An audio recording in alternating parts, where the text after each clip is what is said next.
Alrighty. Hello, everybody. I'm Chuck Grody, and this is going to be Colonel's Bequest, a Laura Bow mystery. A little preliminary explanation of the story. You play as this young woman named Laura Bow who goes to Tulane University, and one day, I should say, back up, she's aspiring to be a detective, so she's there studying what they study. One day she's approached by her friend, Lillian Prune, to come with her to Louisiana to bear witness to her uncle's final will and testament reading. When they arrive there, she notices all of her extended family and her mother and all that are there. And during the dinner, the will is read. Everyone gets into a fight. The colonel tells everybody. Colonel Henry Dijon, her uncle, tells everybody, go back to your rooms. Laura goes to her room, and she says, things are not quite right here. I should go investigate. And, well, that's where the game starts. So I'm going to start it in 3, 2, 1, go. Whoops, see, doodles. I was not on the right screen. Okay, give me a second. 3, 2, 1, go. So time starts with that. So the first thing that happens is time starts. This game has a bit of a time progression. First thing we're going to do as well is look at a butt. Oops, that's not good. Alright, whatever. And every 15 minutes, different things happening. The characters kind of move and do different things throughout the time, and some of the characters move in real time. I'm going the wrong way. Am I? Yeah, I am. No. I gotta go down here, pardon me. This game, I might mess up from time to time because this game is really hard to commentate and play at the same time. There's a lot of stuff I need to do, so bear with me. For the most part, I'm going to be walking around the mansion and the property, hitting different time progression triggers, which is usually done by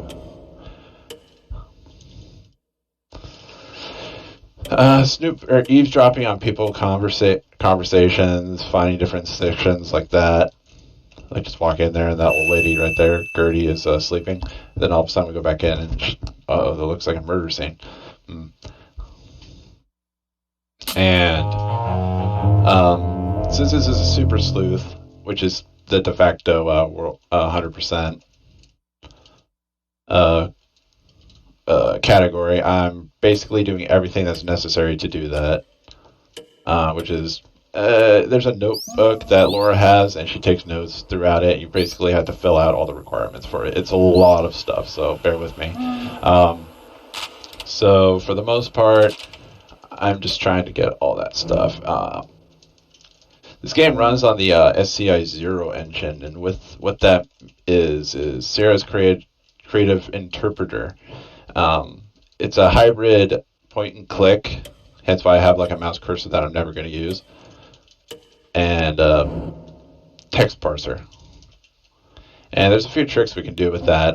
You'll see me do it throughout this, where it's mostly manipulating the text parser to be able to shorten the amount of inputs I need to do on a normal, or shorten the amount of things I need to do. That's the best way to put it. There's a dog right there, and I give him a bone because you gotta be nice to animals, right? That's just a common thing with Sierra games. Another common thing with Sierra games is you can die, and I'm going to try my hardest not to. There's a couple cool deaths in this that are reminiscent of like different movies like Psycho and what have you.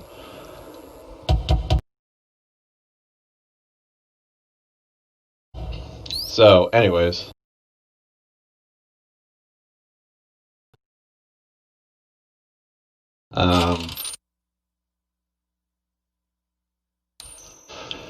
Yeah, go through here, talk to this woman named Sally, who's the caretaker. Come in here, give her necklace back that the dog found. Grab a carrot, ask her about Jeeves and Rudy, because there's two specific bits of information we need about them. Jeeves is obviously the butler, since Jeeves is like the de facto butler name. And Rudy is Lillian's cousin. And speaking of Lillian, she's in here in her playhouse that she used to have, because she used to live with the Colonel, and they were quite close at one point, and now the Colonel's kind of become a little distant to her, and I don't think she's too happy about that. So she's in her dollhouse reading to her dolls. Oh, here's our first body. This is Wilbur. Wilbur C. Fields. Or Fields, pardon me. He's going to be one of the first of the 4 bits of RNG in this game, because there is RNG. He can end up here or in the chapel. Fortunately, he was here, so that's good RNG in my opinion. Whoops, I did not want to go like that. If he's in the chapel, I'd have to go there and do another thing. Recently, this speedrun has been somewhat optimized by some information I got from a dude named Sleuthbox, who happens to be even more of a fan of this game than I am, almost to a crazy degree, and he helped me suss out a lot of unnecessary information, or unnecessary things that I was doing, and we saved a considerable amount of time. So right there, we just walked in and saw that the colonel, who everyone thought was a quadriplegic, or not quadriplegic, a paraplegic, well, he can actually get up and walk. The reason why he was a quadriplegic, everyone thought, is that he got shot during the Civil War. But apparently not. Like, I'm sure it hurts him to walk, but he can walk. Door. I just remembered something, and hopefully I didn't miss a step. Like I said, this game's very hard for me to commentate and run at the same time. And yeah, so if I miss it and we don't get 100%, well, then I'll just cry. So I'm going to do a couple extra things. There's a bit of a side story thing relating to the people who owned the plantation before Colonel Dijon got it. We'll get it back into that later. That becomes more pertinent. So I just picked up a record that the game's text parser reads as a song, so you can just type song instead of record, saves a few keystrokes. And we look at the poker and the hanky. The poker has some blood on it. The hanky has EP, which is Ethel Prune, which is Lillian's mom. And we found that at the site of Gertie's death in her room. Speaking of Ethel, there she is wandering drunk. So we're going to cut over here, stand right here for a bit, because this is one of the instances of real-time movement throughout this. If you wander around the plantation right now, you'll actually see Rudy and Clarence walking around. They both meet right here in front of the statue. And you can just kind of pop up here and do that. So after they get angry, he flips the bird. We gotta go walk around a little bit more and find some more items. Here's a rolling pin and a boot print. So instead of typing rolling pin, which takes a lot of keystrokes, I just type it. Instead of typing out the whole, like, look at the boot print, I just kind of fill in the blanks from it. Okay, so now that we've done that, we can go over here, and we need to see the 2 boys doing their thing. There's a cigar butt in one of these secret rooms, and we need to take a quick look at it to fulfill one of the point requirements. So I'm going to go over here, move the hutch, and we got to spy on Lillian and the Colonel having a nice conversation. Let me put it that's putting it pretty much lightly. And we have to come in here, very easy thing to miss. There's some faint odor of perfume in here. That means somebody is wearing perfume, and there's 2 people that wear perfume, has been going in and out of there. So yeah, so we're getting close. There's 8 acts in this.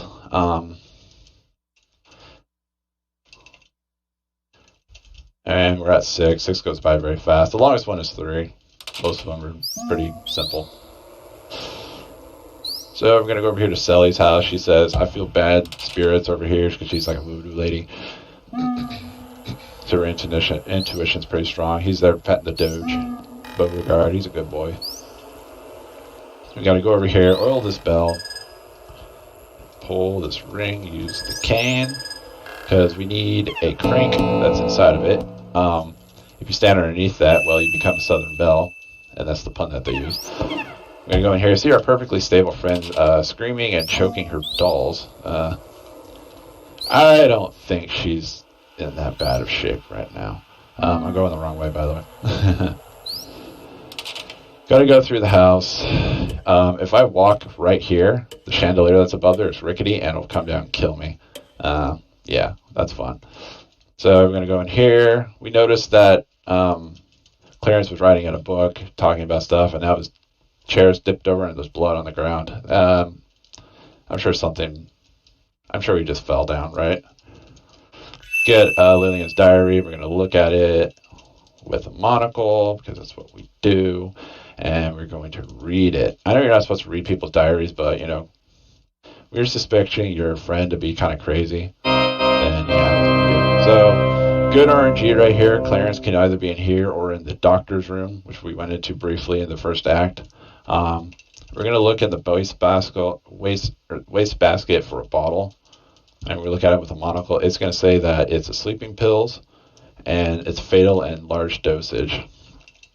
So we got to search his body for some matches, and that pretty much sets us up to be able to. Whoops! I just saved over the wrong save. Oh well. That's going to set us to be able to go into the hedge garden and go down into the basement. So, like I said about there being this sub story kind of thing. Oops, pardon me. I'm getting mixed up. There we go. About this sub-story, gotta light your lantern, otherwise I'll tumble down and die, and it's actually quite funny. Well, I'll get into it in a second. So, there's a bunch of dead people have been around here. Pretty much everyone's dead except for Rudy, Lillian, the Colonel, and Sully and you. You've been seeing bodies, they've been popping up and disappearing from time to time, and nobody knows where they've been going. Well, there's these laundry chutes all around the house, and well, they open and close, and you can throw stuff down there. What better place to store bodies? Well, hey, here's a pile of dead bodies, and someone's really thrown bodies of pretty much everybody down the laundry chute. Yeah, poor people. Poor people. So anyways, you got to put a crank in there and open it up, and that opens that door. Fun fact about that door, there's actually a glitch with it where you just had to put the crank in the shaft and then you could just literally walk through the brick door. But for this, we have to use the crank. So, and vault, use crowbar. So the sub-story is that there was a family that lived here by the name of Croutons. They were around in the Civil War. Of course, during the Civil War, the North waged total war on the South and pretty much destroyed everything.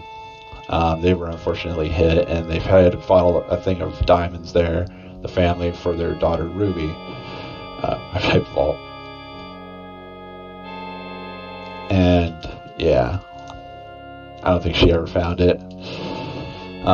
There's a Bible right there that has a message from Ruby's parents, to her as well. That's necessary, and we have to be able to use the crowbar twice for a requirement.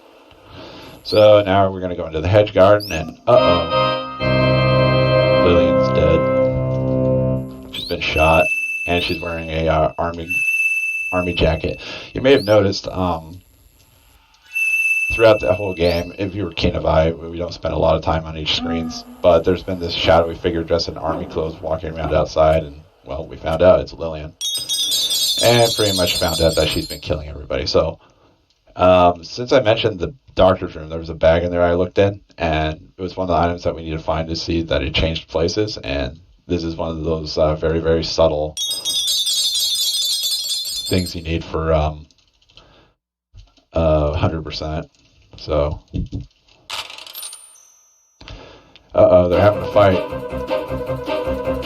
and this is going to be time. Shoot Rudy. You can shoot the Colonel, but that's the bad ending. And that's pretty much the end of it. Save your claps, save your applause or anything, assuming that I don't know if I have actually got 100% until I get to the end. Therefore, we have to watch the ending.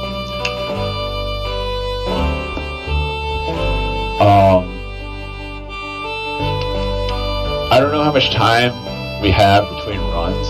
This takes a couple minutes. It wraps up the story. I can't skip it if we need to. So give me a heads up if we need to. But anyways, I'll start summarizing this. Basically what happened was that Lillian started going into a jealous rage and killing everybody that she thought was getting in between the Colonel and her. She had zero interest in money or anything like that. It's purely emotional. And she basically killed everybody until she was in the hedge garden and Rudy confronted her. And she tried to come at him with a derringer that she stole from the hunting room. He wrestled it out of her hands and in self-defense shot her. Then Rudy, thinking, everybody but me and the Colonel were dead, except for that girl and the maid. Who cares about that? Not the maid, the housekeeper, whatever, Sally. Why don't I just come with the Colonel? And I'll make it seem really good. I'll take a hypodermic needle filled with probably a lethal dosage of morphine, and I'll just go up to the Colonel, shoot him up, and then tell the authorities, oh, he died because he learned that his daughter, or his niece, has been killing everybody, and he just died of a heart attack from the shock. So he goes up there, and obviously they start fighting, and then you show up, Laura shows up and shoots Rudy, and there you go. And now, as a result, Rudy goes to jail because obviously he's a bad guy trying to kill him. And as a result, Colonel bequeaths everything to Sally, provided that he takes care of Laura's animals for the rest of their days. He gives Laura the Civil War treasure that she found on the property as a reward for basically figuring everything out and saving his life. And as a nice little heartfelt thing, he talks to his dog Beauregard, his loyal dog Beauregard, about how people are funny creatures, they're greedy, they're rude, they're selfish. And that's how he lives way out here in the middle of this bayou on the plantation. Because it's something I forgot to mention. You come here on kind of a ferry, and by a ferry I mean it's like a big piece of wood where a guy pushes it with a stick, and there's no way of getting off of it. So, fingers crossed that I didn't miss anything. Sweet, we did it. Super sleuth. So here's everything. You person befriended, you take food items, useful items, people found murdered, find the secret entrance exits, all the different spots, objects used more than once, took objects from a suitcase, a valuable object, religious article, items clearing close scrutiny, people with gambling habits, embezzlement. It's basically just a bunch of this stuff. And time the first time attic to the attic.